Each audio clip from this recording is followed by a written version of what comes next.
Un titre est tiré de l'album Tokos de Fally Ipupa en featuring avec le Prince Dadju. On se retrouve pour l'analyse de cette belle mélodie. Donc sans pour autant plus tarder, on commence. De la première seconde, on attend.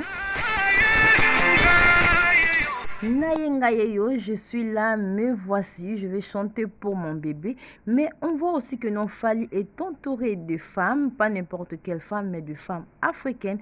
Est-ce que le bébé dont Fally parle, c'est la femme noire? Est-ce que c'est la femme africaine? On va le découvrir. Un autre point à soulever est que ce clip a été réalisé en France, mais quand nous regardons les clips, nous avons l'impression de nous retrouver en Afrique, pas seulement en Afrique, mais en pleine forêt africaine. Vraiment, ça c'est vraiment un coup de chapeau pour le réalisateur et pour Fally Ipupa. Vraiment un très bon clip. Un autre point qui réveille un peu mon attention, c'est de voir le perroquet sur l'épaule de Fally Ipupa. Là, je ne comprends plus rien. Fally est l'aigle, pas seulement l'aigle, mais l'aigle royal. Mais qu'est-ce que le perroquet fait sur son épaule? Là, Fally doit nous expliquer. Est-ce que Fally devient perroquet? Est-ce que le perroquet remplace l'aigle parce qu'on ne peut pas trouver l'aigle royal? Là, ce sont des questions que je me pose. Là, c'est juste Fally qui peut nous répondre. Hein? Et après, on attend un coup, babengaka, un coup, et on voit cette belle dame africaine en train de manger ses fruits. Je ne sais pas si les un coup veut dire fruits.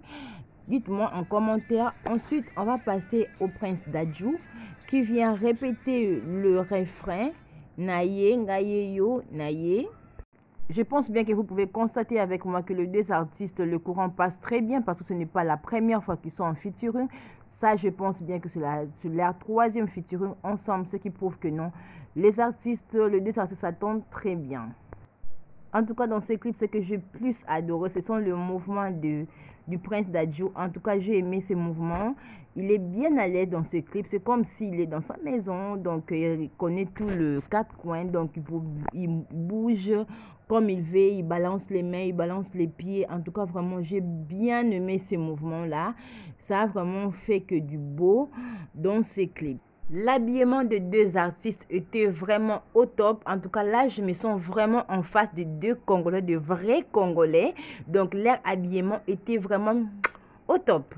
Et pour finir, l'artiste a mis en avant la beauté de la femme africaine. Pas seulement la beauté de la femme africaine, mais la beauté de l'art africain. Parce qu'on voit même que les femmes sont habillés, ils ont des accessoires africains aussi. Donc là, vraiment chapeau à l'artiste. Non seulement la femme mise en avant avec les accessoires et l'habillement africain, mais la nature de l'Afrique aussi a été mise en avant. Donc pour dire la beauté africaine a été mise en avant dans ces clips. Alors si vous avez aimé, partagez, souscrivez à ma chaîne et surtout portez-vous bien. Je vous souhaite des bonnes fêtes de Noël. Bye bye.